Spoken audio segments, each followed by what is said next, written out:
of love. Love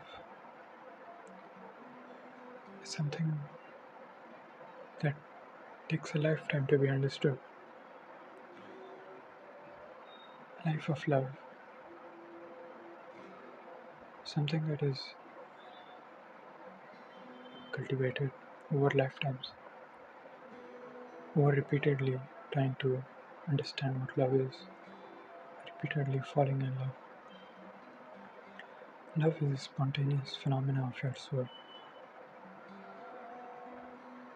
Love is your inherent nature.